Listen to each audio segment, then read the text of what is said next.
2414 is a podcast about finding hope and common ground through casual conversation. Like the friends on the road in the New Testament, in Luke chapter 24, verse 14, we want to walk away with more understanding that leads to more conversation as the journey continues. Thanks for walking with us. Wish you a Merry Christmas. We wish you a Merry Christmas. We wish you a Merry Christmas and a Happy New Year. Hey. Tidings of great joy. Welcome, listeners, to 2414. Wow. A show with just random chaos and conversation. Are you going to sing the New Year's Eve song? I don't know the New Year's Eve song. Auld Lang Syne. It all acquaintance. Is that what it's called? The New Year's song? No, but it's like Auld Lang Syne. It's a weird. Is that what it's other used language for, though? That's the name of that song. Really? Yeah. Oh, I did not know. Oh my goodness. The history of that song. All right. Well, welcome to 2414. Yeah. Well, we're back again. Back. I think. Who knows? It's good to be back, Shane. Welcome good. back. Thanks. You've been busy the last couple months. I've been busy putting on shows and hosting families and all the sorts, and it's been fun and great. But now we're back, and it's Christmas time, I guess, or we're after Thanksgiving. Therefore, it's Christmas for the whole 30 whatever days until when we get to Christmas. The day we're recording this, it is 26 days until Christmas. So by the time you're listening to this, it could be less than 26 or more than 300. Yeah, it could be one of those. But we're talking about Christmas. Our upcoming series coming up for Advent on Sundays, we're looking at Christmases for adults. And our midweek Wednesdays at 7 p.m. through December, we're doing Christmases for kids. And we're just kind of looking at the contrast of both, but the similarities of both. Christmases for kids, Christmases for adults. How does Christmas for everyone? And so today we're looking at nostalgia and Christmas. Christmas is just the most nostalgic thing. I think I can say the word thing confidently. Like it's not a just broad a holiday. word. Yeah. It's the most season, it's a day, it's a holiday. And there's just so many memories. So in adulthood, and when you're a kid, those memories are formed, but now as an adult, you carry on those memories through deep-seated nostalgia. Yeah. And you live your Christmas through your childhood memories, for better or for worse. There's people like Bing Crosby that he probably had a career outside of Christmas, but all I ever know, Bing Crosby's the Christmas music guy. He's the Christmas music guy. Like I know Lauren's my wife's a big Bing Crosby fan. Yeah. And I'm trying to think of like a Bing Crosby song that isn't Christmas. I don't know. My kids' primary exposure, and this is probably a really good thing, to Will Ferrell is Elf. So if they see Will Ferrell and they're thinking like, oh, it's Elf. Like it's that fun guy. That's their reference point. Will Ferrell is Elf. So, 50 years from now, they're going to think of him as this, Christmas actor. Which is insane. Elf to me is like the one Christmas movie that stood the test of time that's like come out in my childhood. But I remember when Elf came out, and now it's like a certified classic. Yeah, it made it. And so it's just crazy to think I don't know if I was alive when Home Alone came out. As crazy as that might sound. I was. Oh, okay. Well, either way, when that came out, was it just this is just another Christmas movie, or that was a big deal? I don't think that has stood up as much. It is I think it's the highest grossing Christmas movie of all time. Yeah. Home Alone? Yeah. Wow. I think so. I've seen it obviously since childhood, but we watch Elf every year as a family. That's your guys' go-to. Yeah, we watch that on Thanksgiving Day. That's what kicks off Advent and Christmas. We've watched Home Alone once because I thought, my kids should probably know it. Once? That's one of those movies that's repeated for me and my family. Home Alone, that's our classic. Because for me, I'm that was a thing that came out, but it doesn't have a lot of staying power in my life. Well, that's how I felt last Christmas or 2 Christmases ago when it was Christmas at the movies, and you were like, "Oh, we got to do Christmas on 34th Street or whatever, or 34th Street. Miracle on 30th." I'm like, I know nothing about this movie. Is that where the lady gets boots or something? And you're like, "No, this is." What? I knew nothing about it going in, but it's just crazy because everyone's Christmas memories are so gauged differently. Yeah, and songs you love, songs you hate, and I got sick from eggnog, and this song was playing in the background, so like never again, never. Oh gosh, that's I like for me. I don't know how anyone can listen to Mariah Carey's "All I Want for Christmas." Like I'm only 20 in my 20s, and you're done with it. Yeah. Like let alone people who just hear it every year, and they still love it. Oh, well, there's a few songs I skip or turn off or change the station immetely. Oh, yeah. I just can't. Well, we're going to get more into the juicy details of Christmas and nostalgia. But first, we thought we'd revisit another nostalgic classic on 2414. We have a lot of history with this, Shane. We do. And good memories. Yeah. Isn't that the definition of nostalgia? I have no idea. I don't either. Maybe we should have looked that up. But to me, nostalgic is a good memory that's brought back through the visual senses. And we have memories of victory, memories of defeat, memories of abject failure. Yeah, a lot of those. But we've got some great we've got some great memories of an outburst. Hey-oh! Oh man. No. Oh man. All right, put you on the spot. There we go. Woo! Yeah. That was the one. We're bringing some new sound effects in this Advent season. Yeah, there was probably some better ones I could have done. But I'll sneak those in throughout the episode maybe. But Outburst, do you want to run us down what Outburst is? Here's what I know about Outburst. It's the game of verbal explosions, I think is what it says on the box. All right, we're ready. We have a timer. That's a sand timer, a little hourglass. It might be 30 seconds. It might be a minute. I have no idea. We've never timed it. But we've also never read the rules. Do you have the box? I don't want to read the box. I want to read too far away. So you can get it. I'll explain the game.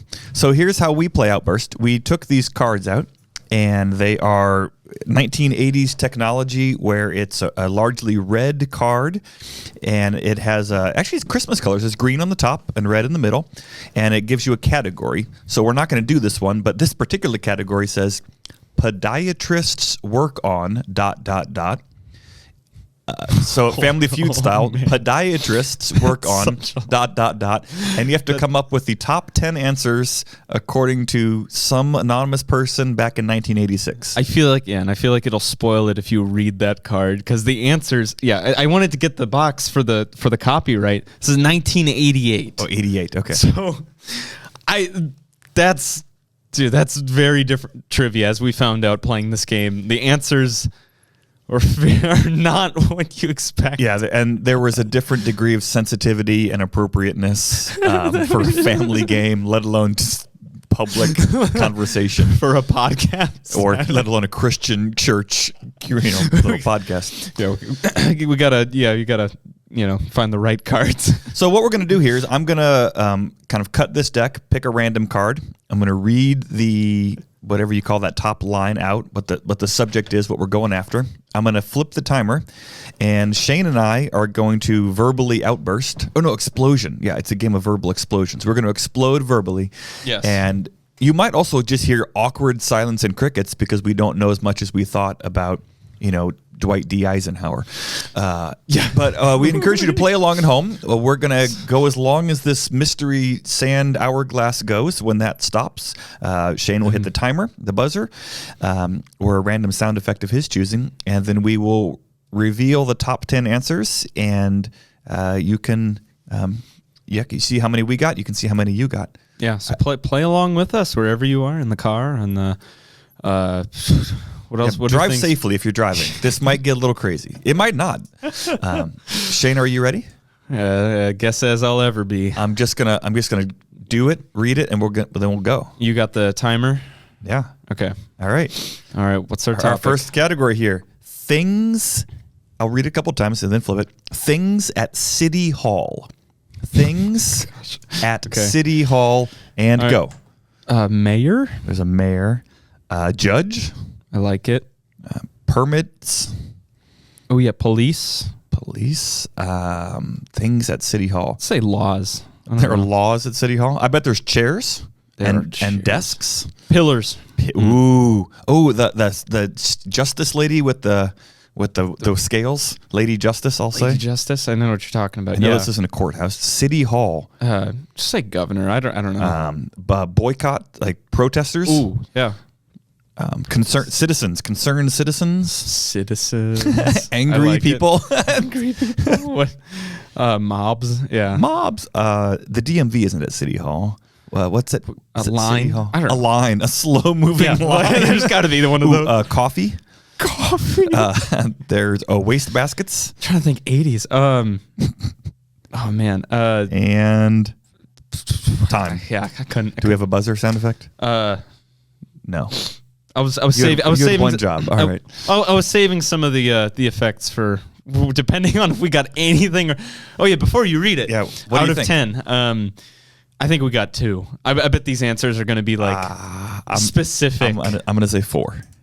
All right. All right, listeners at home. How many do you things think at City we Hall? got right? How many do you think we got? How many did you come up with that we didn't that are going to be revealed? So the cutting edge technology in 1988 was this red plastic thing that I now slide our sheet into. And then you still have to like super squint to read this thing. Oh man. Okay. Oh, not good. Okay. Not I knew it. All right. I'm ready for the sound effects at least. All right. Number 1, council chambers. We did not. We did not. For my own sake here, do you have a sound effect in case we get one? Yes. Or is it all yeah. just, I've got a rewarding sound effect. All right. So council chambers, is that like the judge who says, I need to see you in my chambers? Or is that like where is that what the town hall meetings is that the inside of a courthouse? I don't know. Is that what it? I'm sorry, everyone listening who good. actually knows what a All right. council chamber. Thank you for those who serve in our community. Okay, council chambers. We didn't get that. Number 2, Parks Department. The Parks Department is a thing at City Hall. I knew it was going to be rough. Number 3, Mayor's Office. We said mayor. That counts. If mayor, let's say if mayor is on there, don't look ahead yet. All right, but partial credit. I'll give a partial credit, which would Like a quiet, positive sound.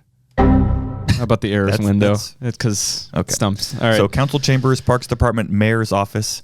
Okay. Number 4, city flag. What is it? I'm pretty sure the Federal Way flag is just a white background with blue font, and it says Federal Way. It's Or does it got, have a it's got the triangle? symbol. I don't know if it has the. I like Federal Way symbol. If you live in Federal Way and you know that symbol, it's like a triangle with lines in it. Okay. I like it. Whoever's in charge of the aesthetics of Federal Way, you're killing it. I grew up in St. Louis, Missouri, and St. Louis has a beautiful flag. Yeah, you guys. It's got like the fleur-de-lis, and it's got the Missouri-Mississippi rivers coming together. Yeah. It's there's some pretty terrible flags out there. Yeah, the old Milwaukee flag, which is I think still currently the official one because it hasn't been voted in, but the old Milwaukee flag is top all-time worst flags ever. There's way too much going on in it. It's got letters, it's got numbers, it's got a flag in the flag. It's bad. There's a new Milwaukee flag. That's my favorite flag ever. The new Milwaukee flag is great. All to say. The Washington State flag is that's rough. comical. I don't like it. It's a picture of George Washington like you find on your quarter, and then it says in big letters around it, the seal of the state of Washington. It's bad. It's pretty rough. Yeah, you have to be able to draw. A child should be able to draw your flag on a postcard or on a note card. That's like the de facto good flag. Missouri would be terrible. I remember there's a seal in the middle. And So many state flags. There's like a bear standing on each side, so there's 2 bears. I couldn't draw a bear. They're rough. They're rough. I don't like them. Mayor's office. Okay. Oh, city flag. Okay. License bureau. We said DMV. I think on accident, but we said it. We said it. So yeah, DMV All right. and mayor. We're up to 2. Let's do it. All right. Somebody might have just like wrecked their car because they thought there was some emergency vehicle right behind them. Don't do that one anymore. Oh no! Or turn it down if you do. All right, we'll see if I have got a happy one. Sorry, listeners. I'm sorry. Sorry. All right, number 6, city attorney's office. We said laws. City attorney. The city attorney's office. That's oddly specific. I don't know if I could. I don't think we got it. Number 7, the assessor's office. What They assess things. the assess thing? Like property taxes? I don't know. What is this? We don't know. No. Number 8, the city seal. The seal of the state of Washington is what the flag of the state of Washington says on it. This is great. We have the city flag and the city seal are different things. In Washington, the state flag says the seal. The seal. So city seal. The city engineer. What? That's a thing at City Hall. If you are a city engineer, do you work at the town hall? Also, are you a thing? Are you a thing? Like like it says, like it's not like people it's a thing at City Hall. It's a thing. Like things at City Hall. Well, the city engineer, that's a thing.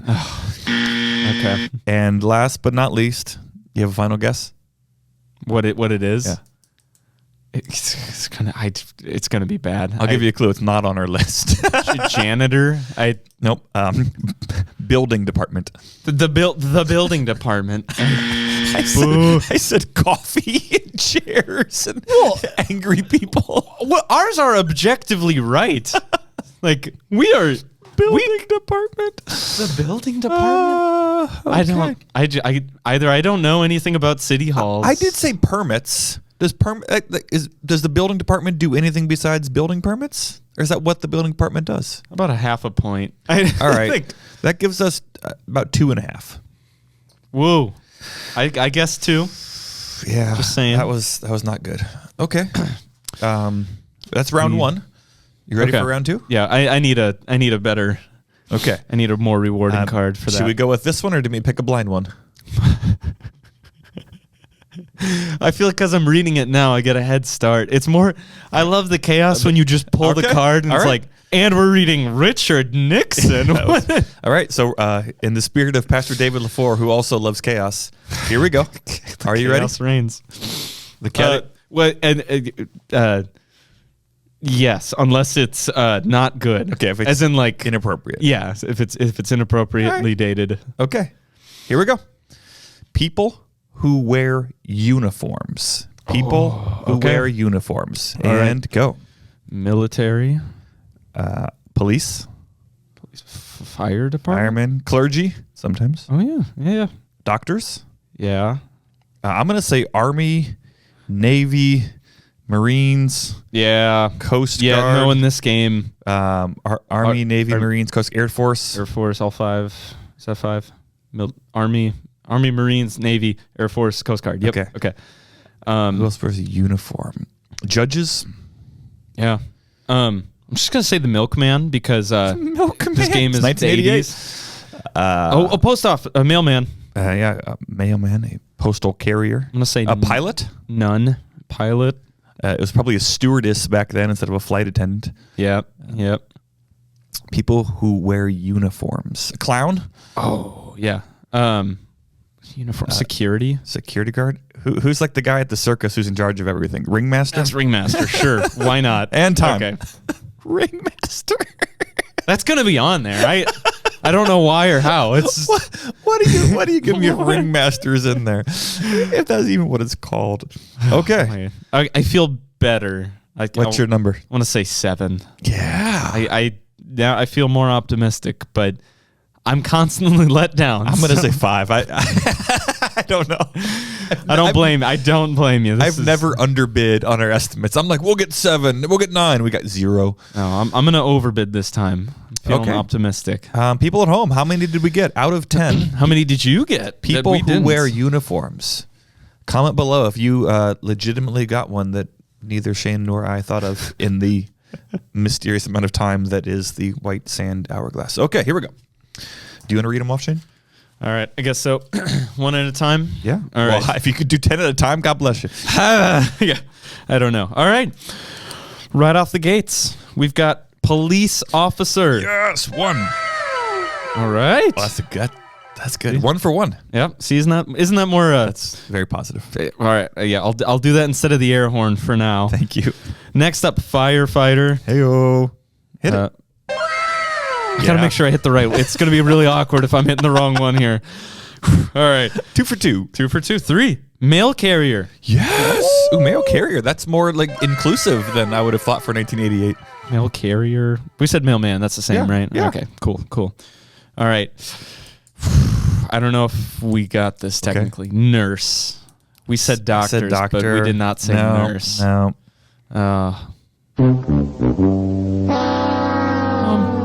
Hope that's not copyrighted. All right. Next up. Okay, I guess. Being Washingtonians, we should have gotten this one. Lumberjack? Park ranger. Okay. Yep. Park ranger. All right. 6. Waiter. Nope. Nothing even close. No. Okay. Is there a uniform? Okay. Beautician. How would you describe a beautician's uniform? I thought it was you dress nice. I thought that was the uniform. It's like you want to look good. I'm trying to picture. It has been probably close to 20 years since I've gone in to get like a haircut. So I don't.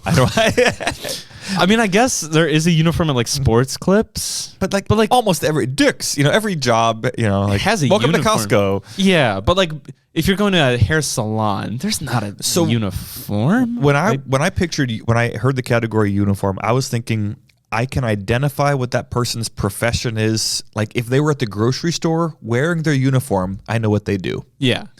Beautician, I don't think I would see a beautician in line in front of me like, oh, that's a beautician, obviously. I guess in the 80s, like I'm curious what beauticians wore in the 80s. I might have to look. Comment below if you remember what the beautician uniform was. Yeah, the standard, because I can picture like flight attendant. I can picture pilot. Yeah. I can't picture beautician. No. All right. Nope. All right. 8. We had a whole kind of episode on this. A bus driver. Bus driver. I'm picturing mailman again. The bus driver, maybe like a conductor hat, like a train conductor hat with a mailman's uniform. Blue jumpsuit. I don't know. I don't. Okay, that's not good. I don't.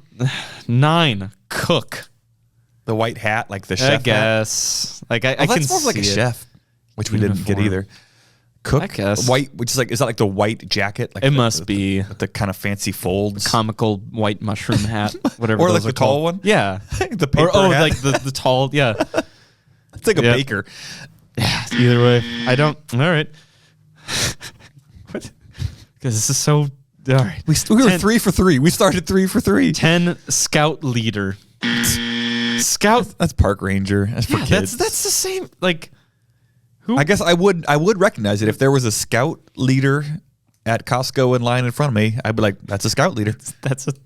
I guess more than beautician. More than beautician is the rough one. Well, how many did we get? 3. Really? I still overbid. Wow. No military. Yeah, that's come on. No military. Where's your patriotism outburst? No clowns. I believed in many of our answers. Clergy, doctor, milkman, clown, stewardess, still a ringmaster. Still a losing record. We get a big fat trombone. What's that from? Price is Right, I think. Oh, okay. Isn't that what it is? I don't remember. That's what I labeled it, at least. Okay, Shane. Do we finish in disgrace here, or do we try one last redeeming round? I think we lost. That is 2. Let's call it. Out of 3, we still lose. All right. Well, listeners, what we're not going to do today, but what could have been our next category was parts of the digestive system. See, I feel like we would crush at that. That's easy. There's no way we crush it. We would get 9. Oh. All right, if we got time at the end. Right, we'll double back. down. We'll come back to it. No making notes during conversation. You got to be a good listener. All right, yeah. Well, yeah, you too, listeners. Just no note taking. No planning ahead for parts of digestive system. All right, but I think what we're really talking about today is nostalgia. This just soaked up so much time for our outburst. I kind of just wanted. Normally each episode we have highs and lows, but I'm more so eager to just kind of jump into this nostalgic take in Christmas, because like we were saying before, it's Christmas, the Christmas season, the holidays, this whole time from Thanksgiving to New Year's. It's just filled with memories, rather good or bad, I don't know, but most of the time like charming memories that people like to look back on and recreate in their own lives as they grow up. Yeah, you said charming. That was a good word, because I was just thinking, there's something unique about nostalgia that's maybe different than just memories or different than traditions. Because like there's traditions, like we always do this thing, whereas nostalgia is almost like a thing reminds you of something in a feel good kind of way, or it takes you back to a simpler time, or it takes you back. So traditions, I think of almost like that's just something we always have to do. We watch Elf on Thanksgiving. Yeah. That's a tradition. And maybe someday that'll be nostalgic. Like for my kids, when they're old, they'll hear Elf in the background. I'm like, oh, that reminds me when we were a kid, we used to watch that every Thanksgiving. Yeah, but I guess for you, it's not nostalgic. No. But it's tradition. It's our family's tradition. But it will be nostalgic for my your kids. Yeah. So do you have any immediate kind of positive, cozy Christmas nostalgia things? Yeah, maybe they start with memories, or maybe they're connected to traditions. Yeah,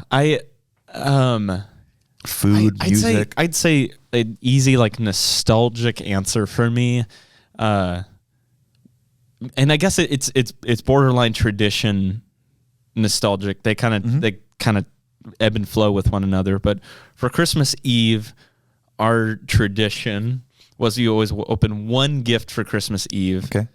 So when you come home after the Christmas service, like some light family, it's not like the full family yet, but like a relative or few. And like we'd open one gift, you get to choose. So like as a kid, you got to plan it right. Like, oh, this one's making a lot of noise. Do I want to open this one now? And that way I can, use it tomorrow. Yeah. Christmas morning, well, first we'd wake up, all go out into like the living room at the same time and see what Santa left us. And we'd all like, wow, we'd all go out there and like, oh, cool. And that only lasted for like, an hour-ish before we had to get ready to leave for my aunt and uncle's house, our relative's house we'd always go to. They had a good-sized property that was good, like really like open space living room kind of thing. That was good for our big family. Yeah. We'd all come together, and then we'd order it, and then we'd all be there, and then we'd distribute all the gifts. So all these kids are like piled with like a bunch of gifts because big family, so a lot of relatives handing out gifts to a lot of family members. Opening one at a time or distributing everything? It's distributing all at like once. So here you go, and then you have your section. You've got your stack of gifts you buy. That's your area, and then we'd go from youngest to oldest. All at once or just one? Like the youngest one at a time. Okay. Yeah, youngest open. What'd you get? Oh, nice. And then it was always me because I'm the second youngest. Okay. I'm like, oh, what you got? Do that same thing. The kids just eagerly. It taught us patience. Like, because like you got, and this was like, there's probably like 20 of us or so, 20 give or take, in the basement. So you'd like, all right, you got to open. All right, now I got to go through all the relatives. All right. And if there's 4 gifts each, that's 80. Yeah. Like that's 80 rounds of opening. Yeah. And so like by the end of the rotations, like, once somebody's like, I opened all my gifts, okay, then like people will start dwindling down, and near the end, it's like, all right, just open free your rest. For all. Yeah, okay. But we got through most of the gifts one at a time, and it was really cool. It was intentional to be like, hey, let's see what everyone's gonna see what this person got you, and then you'd be like, oh, thanks, Mama, or aunt, or whatever, like for this. Oh, and then all right, next person. Is there a moment that kind of captures that feeling for you? Like I'm not sure, man. Like so. Like, for example, maybe when you first tear open a present, even if it's just you and Lauren, like that moment of tearing it reminds you of feeling in that circle with a mountain of presents. Like, is there something today that sort of takes you back there? I don't think there's anything that's happened yet that's like really taken me back yet. Mainly because, Lauren and I are just kind of starting our lives here. And so we're far from family. So things are small. So for like Christmas, I guess maybe a little like for Christmas when like we'll open our gifts, we'll go back and forth like, all right, open this one. All right, now you open this one. And then we kind of go back and forth. And that's kind of it, but there's never been like other people around for that. So I guess nothing's like really recreated that yet, but it could happen. It could happen as our families are getting older, or like my nieces, nephews are getting older. So maybe Yeah, and will some of that's just recreate that. logistics of like, It it'd really be funny if the two of you were just doing Hungry Hungry Hippos, just tearing in your presence, ignoring each other. I could not do that. Like if I went to some family's house and it was like, all right, here's your gifts, go. Oh man, like I can't appreciate what other people got. Like I like seeing what I like taking my time. Yeah. But so that's nostalgic for me thinking about it. Yeah. Nothing's like happened per se. No, like that triggers, so to speak. Yeah, Okay. it's not. I think there are other ones, but I'll toss it over to you just for another. I don't know, something that's nostalgic or fond memory. It's interesting trying to like sift through memories and traditions and things that feel nostalgic. Because I think those three overlap a lot, and yet they're kind of different. So I was trying to really narrow in like that nostalgic feeling of something takes me back. I think a couple that I thought of, I wrote down three here. One is having a live Christmas tree, which we don't have right now, and this might be the first year we don't have one actually. That might have you always put up a fake one and then gotten a real So one? we've never had a fake tree I don't think in my life ever. So so growing up we always had a tree. yeah. And what we would do is on, I think it was the day after Thanksgiving, we would drive out to this tree farm. It was the same tree farm every year. And This was St. Louis? Yeah, I grew up in St. Louis, and it felt like it was an hour away. It might have been 20 minutes. I mean, for a kid, 20 minutes. It might may as well have be been 3 hours. Yeah, it felt like this just drive out to nowhere. And that was the day after Thanksgiving, and we would drive out in the middle of nowhere, and it was this giant place. So we would park, and then there would be a tractor that had this giant like wagon thing behind it. I'm not sure what you call it, but like with hay bales. Where you sit on? Yeah. Okay. So you would mount up into this thing, and you'd get like a saw. Like they'd issue a saw. I think Per family or per person? I think per family. Okay. Or maybe they just had like buckets out in the field. I didn't have the saw. You didn't have the saw. Okay. Yeah. The kids did not have. I feel like they either issued it there or like when you jumped out of the wagon, they're just like handed you one, like men going off into war. Here's your rifle. Here you go. So we'd get a saw, and then they would just drop you out in these fields, and you would just go search for the perfect tree. And the unofficial rule was we would just look until everyone was miserable and angry at each other, and then like the next tree we saw was fine. Yeah. Like it was this all-day process that we were all crying and mad by the end. Like it was never good. Oh no. It was maybe my dad or brothers are listening to this, and maybe they have different memories than me. But it was just miserable every year. It was cold. Nobody could agree on the right tree. I was gonna say how is the process of a family picking out a tree? Everyone is lobbying for their own, and then the little kid's like, "I'm tired. Can somebody carry me?" Because are you just walking through like rows and rows of trees? Yeah. How do you decide? Like We don't. You just. How we decided was we would all argue about it until enough people just quit, and then the last person who cared got the tree they wanted. It's an endurance contest. That's where it all started for me. I suffer for fun these days. That's what I do. That's why you run. Okay, I get it. Yeah, that's my memories. We would the last person who cared won, and we would go until there was only one person who cared, and then we would chop it down, and then they had this machine. Also, so okay, I want to. Sorry to interject because I have so many questions. So. I've never like my family never like us picked out a tree, like my parents just did it. But so how do you like chop it down? I mean, like, do you just have an axe? It's a handsaw. It's a handsaw. Like both sides, or just a single? Just a one man saw. So one person is just, and everyone else is just like pull. Other people, no pulling. I mean, like, like, does it just fell? Like, just, you had to like, you had to shove your arm into this wet, sappy tree. So somebody hold this. Stop moving. Like and then you get yelled at for being too distracted. Because like I feel like you could easily botch like you just cutting off the trunk. I mean, I know, but like if like a green branch, if it like snaps, it like peels up. You've seen Christmas trees before, right? Yeah, they're pretty forgiving. I don't know anything about like cutting it down. No, you're cutting off the stump, like where it comes out of the ground. Okay. So some people are holding it. People are crying off in the distance. People are pushing each other, and then Dad saws it, and then we drag it over to this like the little bus depot where the tractor dropped you off. Yeah. And they have this little machine that like shakes it, like get the dead needles out. and And then they got that the that squirrels thing that bags it. The little like that like a turkey comes in. That like compacts it to fit on your car kind of thing. Then we had, I feel like they had some sort of like coat check tag almost of like, hey, now there's just this pile of trees in the back of this tractor, and then all these people, and then I think you got a number so that you could.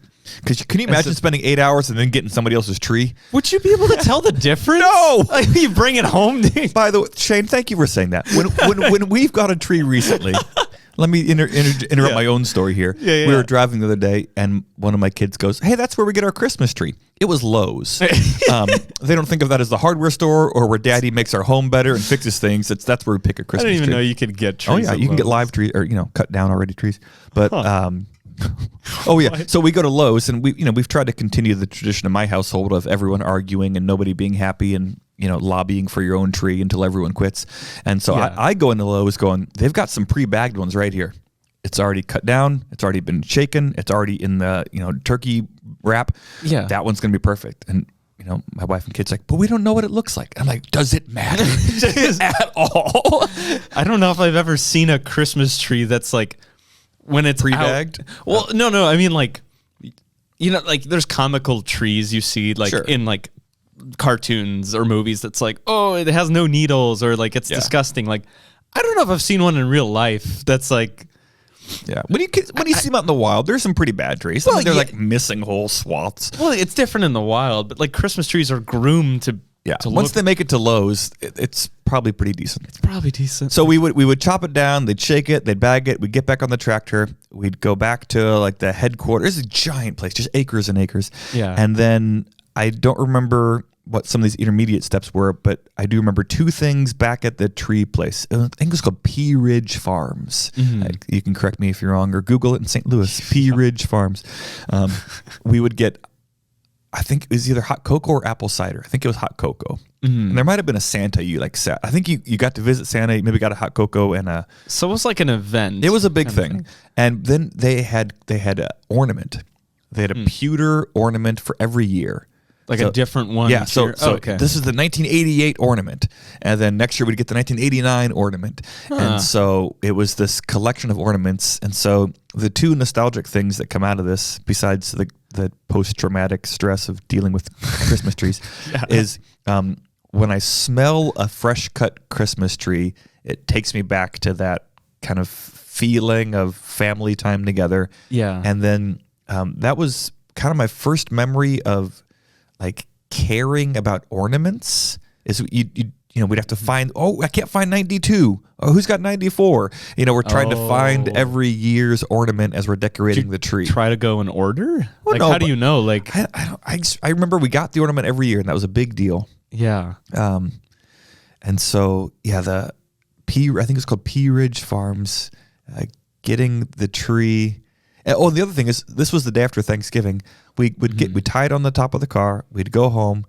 And then the tree would stay in the garage for like 2 weeks. No, we didn't even put it up. Nobody wanted. It was just, I remember like it's still in its bag, and it's just like in the corner of the garage for a while. And maybe it was a week, maybe it was 2. I'm curious how my brothers and dad's memories mesh with mine on this. But I remember you would just see it in the garage for a while. It wasn't even like Christmas time yet, but the day after Thanksgiving, we did this ordeal every year. Yeah. Oh, man. So that's my Christmas tree memory. Do you still do that now, or when you guys get your Lowe's tree? So we go to Lowe's like on December 23rd because they're cheaper. It's like, shoot, we didn't have time because being a church working family, it's a busy season. It's a very busy season. So I think the last couple of years, it's been at least in the late teens, if not early 20s of December before we got our tree. And I'm like, that one's great. The other advantage, if you wait that long, there's just fewer to pick from, so it's a lot quicker. There's 12. Which one do you want? It's such a choice of like, I don't. It's like going to Ben and Jerry's when like they've got, what is it, 31 flavors. Baskin Robbins. When I say Ben and Jerry, Baskin Robbins is what I meant. Yeah, when you go to Baskin Robbins, 31 flavors. It's like you don't need. If you go to like a small ice cream shop and they have 3 flavors. There's some study done. Oh yeah, like people are happier. People are happier with less choices, but people want more choices because they think that they'll be able to know better. It's amazing that what what makes us happy isn't what we think would make us happy. Just objectively, like what satisfies you in life is not what you think, probably. I feel like that's kind of the epitome of Christmas in general. Like That's true too. I want this. This is gonna make us. This year I'll be happy. Yeah, I'm asking for this thing, and I'm gonna get it. And then I'll be content. And I know I wasn't content last year, but this year's gonna be different. yeah. Yeah. That's just the epitome of Christmas, I guess. But man, so I had a thought for your Christmas tree adventures.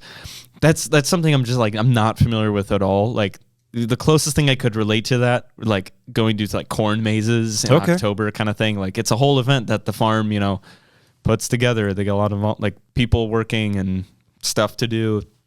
But I just also find it funny when you're buying a tree. Obviously, you're buying the tree, but the appeal of it is you doing the work. It's like the whole manual labor part you're doing. Like, we grew these trees. Give us some, like, I don't know how much trees cost. Like a lot. I'll tell you what. I don't know what they cost back then, but there's no way it's gotten cheaper. No. COVID did a number on the tree market.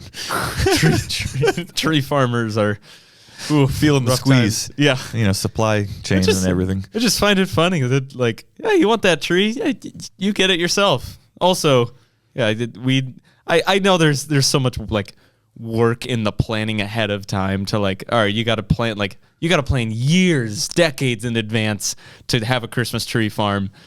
But it's just funny that the appeal of it is, you got to cut it down yourself. Yeah, and then there's still so much work. So we had to, like, get it in its base. Yeah, line it up. Yeah, and you got to make sure it's straight, and then you're twisting the things, and you got pine needles in your eyes. Falling everywhere. And you got to water it, and if you miss, you just watered the floor.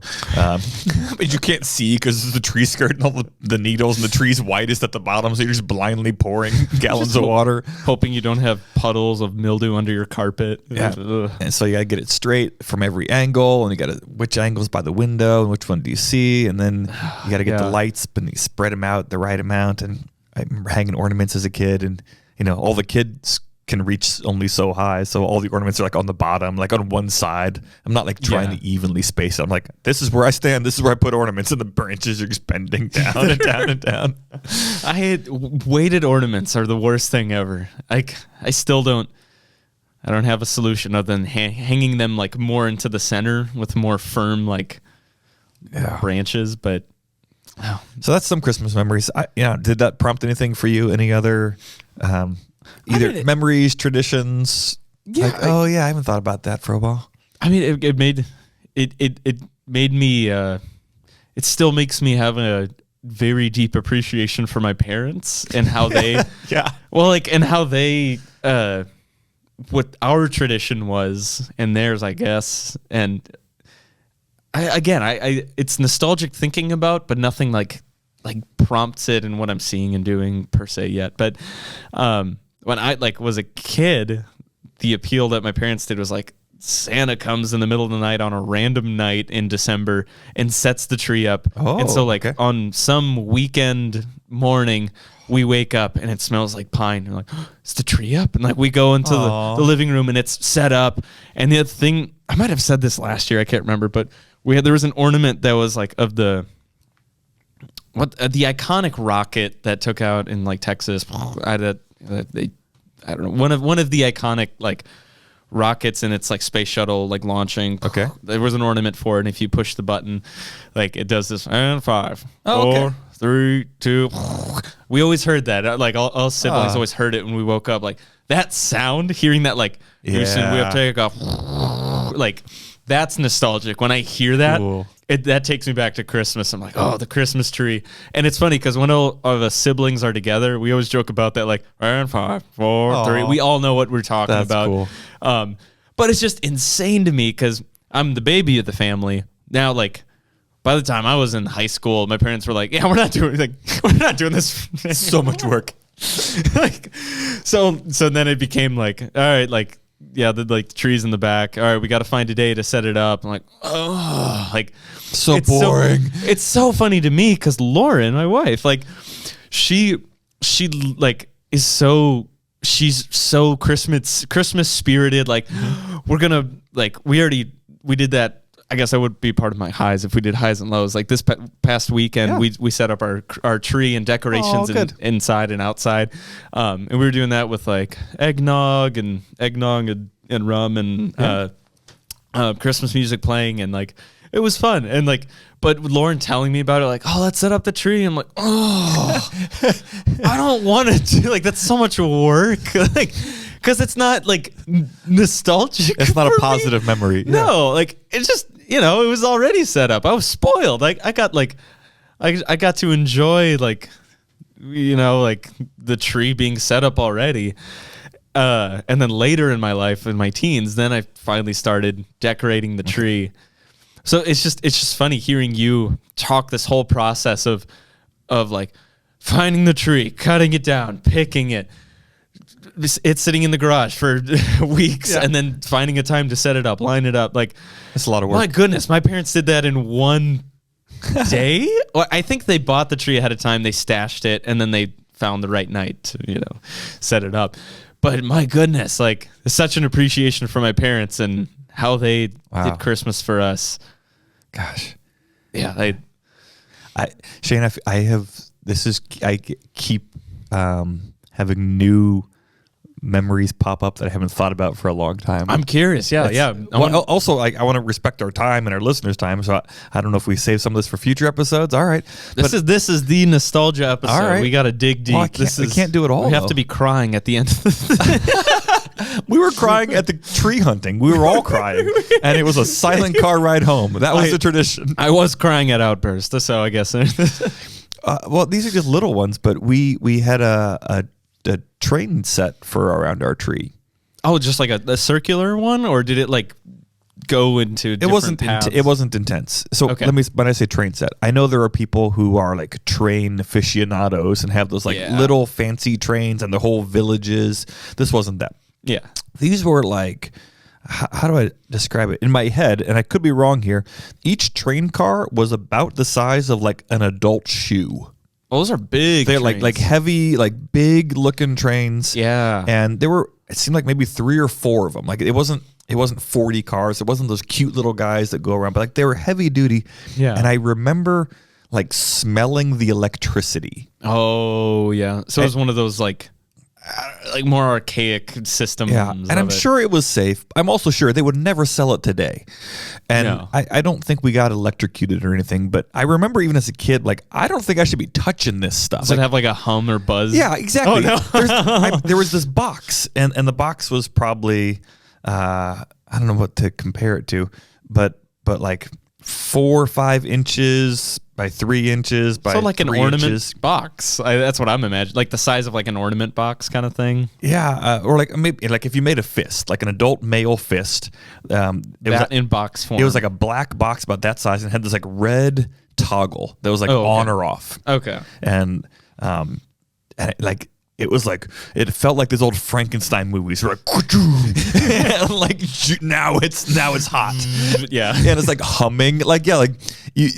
You shouldn't touch the track. I'm sure you're going to get shocked. Yeah. And I think it was. I feel like these things were like, it was, you could smell and feel the current going around this thing, and it didn't always work, and you're like making things fit. Yeah. So I remember as a child, like these were heavy duty trains that smelled like electricity and it felt dangerous. It probably wasn't, or maybe it's way worse than I'm actually remembering. It sounds dangerous. My family never had trains. My grandpa did. I think he still does. He's like an avid train collector. Yeah. But like whenever we'd go to Florida for Christmas, we'd see like his train set up and like, oh, what's the train this year kind of thing. Yeah, we didn't have like decorations with it. It was very just functional. Same train. It went around the tree, more or less in a circle. Was anyone in your family a train fanatic? No. Oh. my dad probably had these from when he was a kid. So these are like from the... I don't know. I mean, they're old. 40s or something. Like Dad's not that old. I don't know. I can't calculate time. So that's one memory that pops up. The other one is we get together with my extended family, my mom's sisters and parents and uncles and cousins. Yeah. My mom is the oldest of 4 girls, and the girls would make this punch every year. For every it seemed like it was mainly at Christmas, and maybe it started expanding to other things. And it was this big like crystal bowl with that scoop you see at all kinds of serving events. So it's like a shell almost, like the weird scoop that has like two little, I don't know, notches on the side. Yeah. And a big heavy crystal bowl. And as a child, I remember thinking that the recipe for that thing was like this deep family secret. Yeah. It just felt like, this, like, who's bringing the punch? Or I'm going to bring this for the punch, you bring. It felt like we each bring certain secret ingredients, and then the girls go off in the other room, the moms, and then they mix them in the, appropriate hidden ratios, and they make this, delicacy. I'm pretty sure it was just like 7-Up and orange sherbet. Like it wasn't. I think I know that recipe exactly what you're talking about. There probably were some ratios. They probably forgot it every year, and they're probably just making it up. But as a kid, it was like, okay, what are we bringing to make sure the punch is there? Yeah. And so even when I see those bowls or that scooping weird ladle, and it runs down the side, so everything's sticky by the end. Why and how did that become like a tradition? I don't know if it's the thing in Washington, but at least in the Midwest, like I know exactly what you're talking about. It's got that heavy crystal bowl with that ladle that spills everywhere. You put it in a cup, it drips in the cup, it drips in the bowl, it goes everywhere. I don't know, sticky by the end. And how is this associated with Christmas at all? I don't know. I know exactly what you're talking about. Like I don't know if my family ever did it, but it was always like a church function thing. Yeah. Some person always, without a doubt, would bring that to some like church event. Yeah. Like it's just so weird. So like that to me, like extended family Christmas, that's one of the defining things is the punch. Yeah. And like kind of this froth on top. Yeah. Speaking of traditions, did in lieu of, I guess, upcoming Christmas Eve services, we'll kind of change the nostalgic. This episode brought to you by St. Luke's Lutheran Church in Federal, Washington. Christmas Eve services at 5, 7, 11 p.m. and a Christmas Day service at 10 a.m. There it is. All right, there it is. All right. We're a church. We have Christmas Eve services. Did your family have a Christmas Eve tradition? I don't think so. Like, were you family that did you go to a Christmas Eve or Christmas service? So probably. I don't have concrete memories. Mm-hmm. So I could ask my brothers or dad. I could be easily convinced. Like we always went on Christmas Eve, or we went on Christmas Day, or we did both. I don't know. It didn't leave a impression on me. Okay. I don't think we went Christmas morning. The Christmas services aren't why you became a pastor. No, I don't think we went on Christmas. I think we went on Christmas Eve. I remember there were like Christmas pageants, and we didn't go to church often enough. And I remember being so confused. I'm like, why am I like a sheep all of a sudden?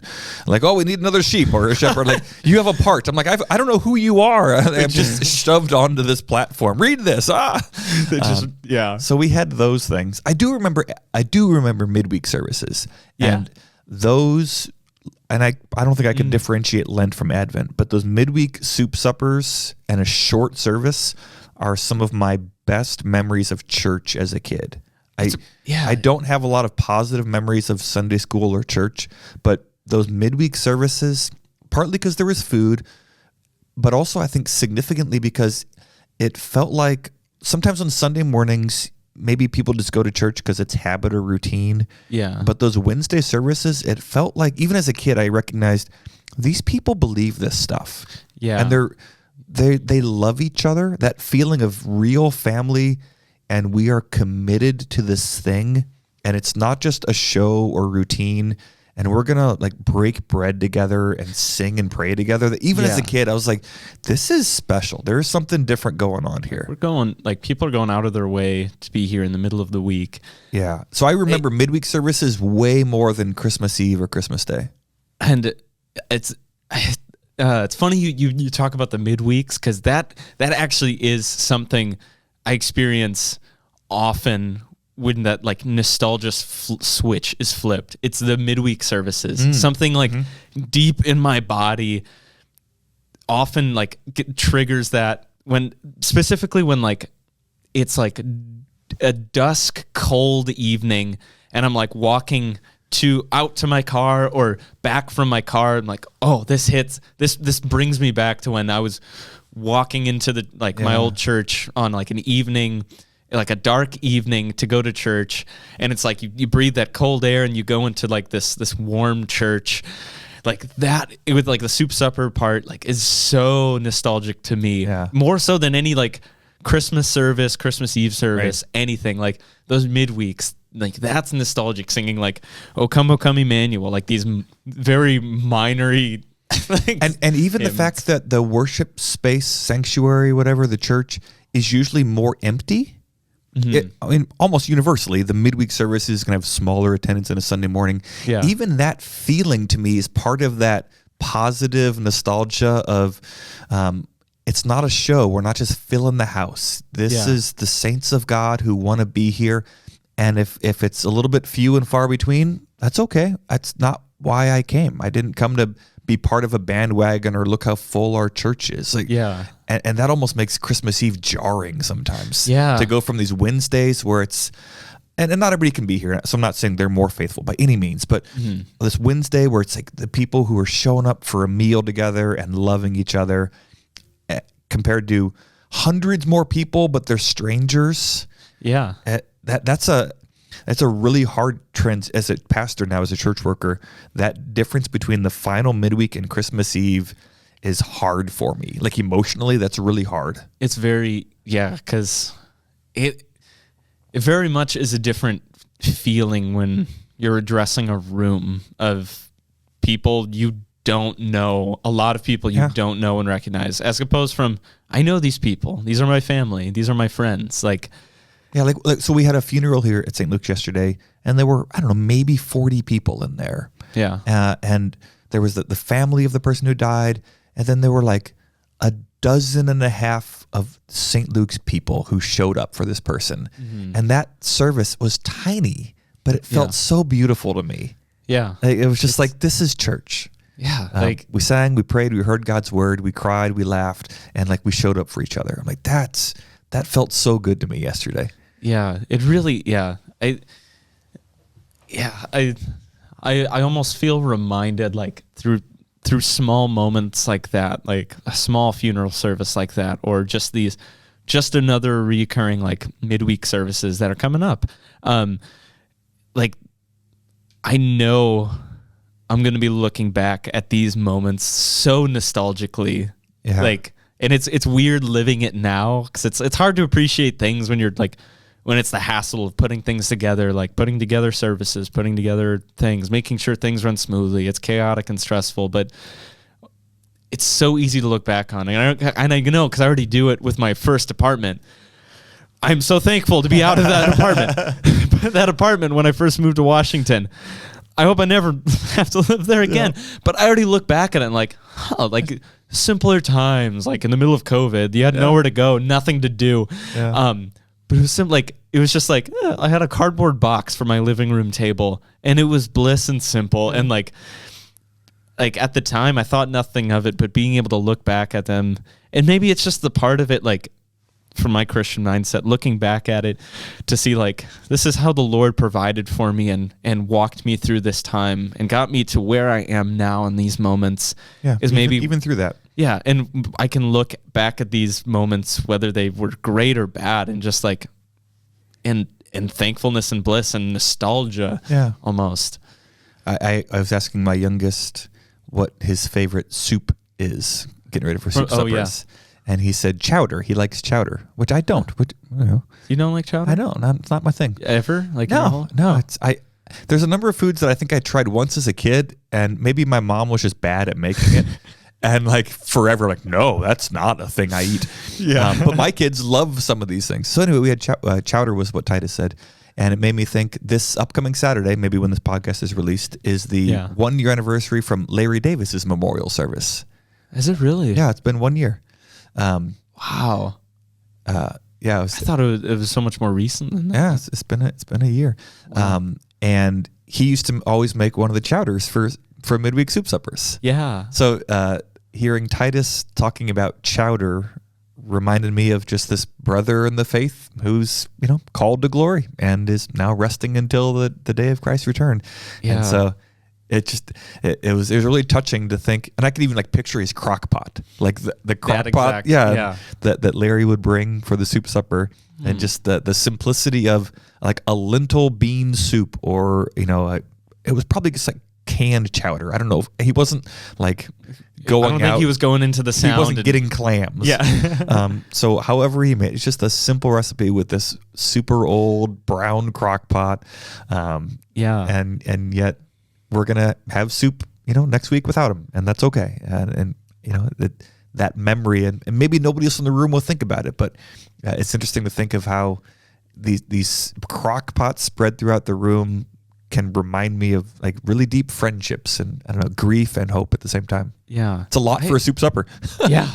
I don't think there's a message or anything we're trying to convey through this episode. We're really just talking, and like nostalgia's the theme.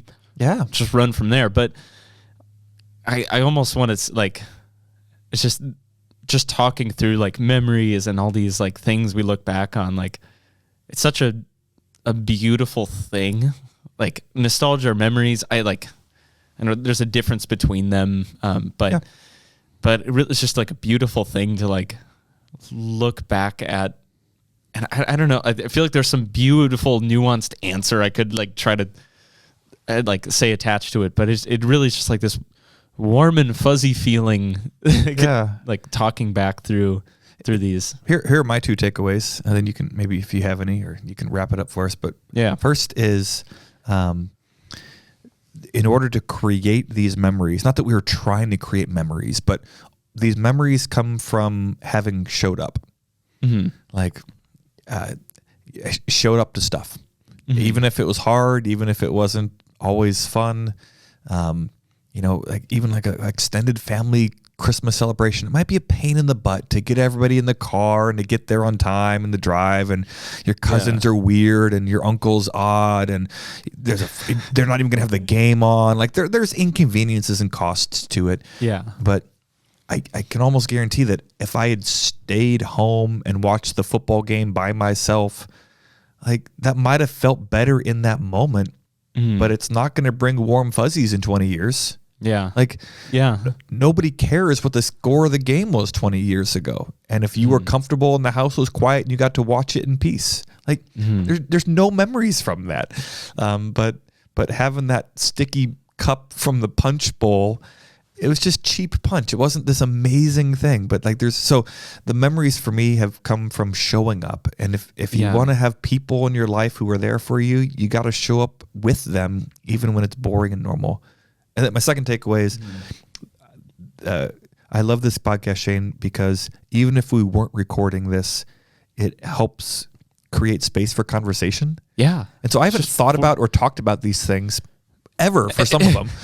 Just you hearing like reminisce, like, oh yeah, this train thing, like it's so cool. But just saying like, hey, let's carve out an hour on Wednesday and, record the podcast for us. But we could have just as easily said, hey, can we go get a beer or a cup of coffee? Or let's meet every Wednesday morning. And if it's not convenient some way, we'll cancel it.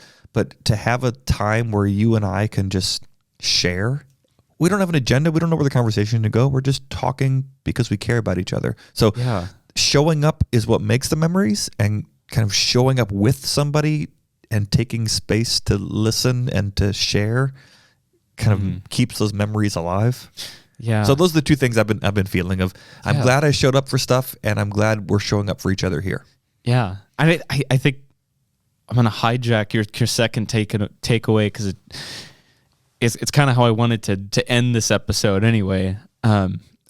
Talking about it to keep that memory alive, whether that memory fades into the nothingness and no one ever remembers it again. Oh, well, it happens. But you talking about it, remembering it is almost so rewarding to like remember something like deep in you, like whether it's nostalgic or a good memory, or I don't know. Hopefully it's a good memory. Yeah. it's amazing, like unearthing those memories. It is rewarding, like remembering, like, oh yeah, like it's a good word for unearthing. That's what it feels like. It's like you're digging, and then it just kind of like comes out of your thoughts, like, oh wow, and that's sparks from conversation. And so I was gonna say, to kind of conclude this episode, I know December, November, whatever, it's a busy time for a lot of people. We've all got things and commitments we have to do. But if you're listening to this episode now, whether it is the Christmas time, whether you're listening to it in July, whatever, tonight, whether you're coming home to somebody or not, be intentional tonight when you're eating dinner and have a conversation about nostalgia, about what you used to do in your Christmas, or maybe send a text to somebody. Yeah, or if you're by yourself, send a text to somebody. Have dinner with them tonight. Find somebody, find a family. Just have dinner. Meet up with somebody. Turn the TV off. Have some light music playing. Doesn't matter what you're eating. You could be eating McDonald's. You could be eating a well cooked home dinner. But just sit in together's presence. Talk about Christmas. What did you do growing up? I'm putting it out there maybe as a challenge, but just to say, like, we live in a culture where we don't do that anymore, and it's sad. And Lauren and I do it all the time. We're just like, we're both like burnt. Let's just sit and watch TV and eat, like. But just to be intentional. And there's a spot for that for sure. Absolutely. We need rest. We need to just breathe. But just be intentional this evening. I'm saying this evening because now is the time. Yeah. There's no time like now. And I'll say, if dinner's too hard, text a friend and say, hey, are you up for like a half-hour walk tonight? Yeah. Or can we go get ice cream? I bet somebody'd be willing to go get ice cream with you. Yeah. I'd love, can I take you up for ice cream? And I just want to talk about Christmas memories. Yeah. And just ask, if you're looking for easy questions, what did Christmas look like for you growing up? Did you have a real tree? When did you open gifts on Christmas? There's just like, there's so many things to talk about it, and just let the conversation unravel. Just enjoy each other's company. Yeah. Learn about each other. That's good. So I don't know if there's that takeaway, but that's something that just my heart was telling me, like, I love it. Do this. I love it. I'm going to do the same thing with Lauren. We're going to, as much as I would just want to like sit on the futon and just turn my brain off. I love it. Have a conversation. Did you want to reveal the parts of the digestive system? Oh, yeah. Or not? This is important. If people have stayed this long, I feel like they should reward them. Yeah. We're gonna do it. We're not just gonna read it. No, we are doing it. So, listeners, one more thing. Outburst. Before we let you go. Parts of the digestive system. Here we go. Oh gosh. All right. Large intestine. Yeah, large, small, and small. Stomach. Esophagus. Yep. Tongue. Mouth. Teeth. Mouth. Booty. Yep. Booty parts. It's assumed from there. All the other. I don't know. You might have to get real specific rectum. here. There we go. Okay. I'm just gonna. Oh man. Pancreas. Why not? Pancreas. Liver. I know it's okay. Kidney. I'm just. Oh yeah. These are good. Gallbladder. Acid. Oh yeah. Gastric bypass surgery. Yeah, gastro stuff. The thing you get removed. Spleen. Yeah, all right, sure. and time. Spleen. I'm pretty sure spleen's not going to be on there. Hey, you never. You've got the decoder. Never, all right. Never know. Okay. How many do you think we got? 4. I think 4. I'm gonna go 6. Okay. We got. All right, listener at home, parts of the digest on our Christmas, kicking off the Christmas nostalgia Christmas season. Nostalgic. This is better be nostalgic. We got tongue. Hey-oh, 1. All right. Then we got esophagus. Yeah. 2. Gallbladder. I said it. Yeah. I did say it. Dang. Okay. Stomach. Yeah. 4. 4 for 4. Pancreas. What? Whoa. Did you say that? I did. Yeah. Okay. 5 for 5. Can you read that? I genuinely don't know. Number 8 is the duodenum. That. The duodenum. Did you say? I don't know what that is. I don't know what that is. I'm not going to Google it. I'm not. Yeah, I'm kind of afraid to. All right. Comment? No, I don't even know. No. Okay. 7 : No. We said booty part. Yeah, but that's too vague. There's like 7 parts we probably could have said. All right. Okay. So then rectum. You said that one. I did. All right. 9 : large intestine. Said that. 10 : small intestine. Oh, 8. 8. Is that a new record? That's got to be. I think we've gotten. I'd have to go back. We've never gotten I 10. don't know if we've gotten 10, but we've 8. 8 is up there. I thought we were going to get 9 when we did occupations to start with the letter S, and we got 0. That was the roughest one. But 8? 8. We know our digestive parts. Listeners at home, did you say duodenum? Who knows? Give yourself a pat on the back if you said duodenum. We beat them. We darn near wrecked them. Good job, everyone. Oh, no. All right, Shane. Thanks for the conversation. Listeners, viewers, thanks for being part of it. Keep the conversation going. All right. See you later. That's the end of the episode, but we want to continue the conversation. Continue the conversation by sharing this episode, subscribing, or leaving a review. Connect with us on Instagram at 2414 podcast. Connect with us through email at 2414@stlukes-church.com. Or best of all, keep the conversation going by inviting someone to process with you so that you can each walk away with more understanding that leads to more conversation as the journey continues. If you happen to be in the Seattle-Tacoma area of Washington, stop by on a Sunday morning and say hi. 2414 is a podcast produced by St. Luke's Lutheran Church in Federal Way, Washington. To find more content, discover upcoming opportunities to connect in person, or to support the show, head on over to stlukes-church.com. Thanks for walking with us.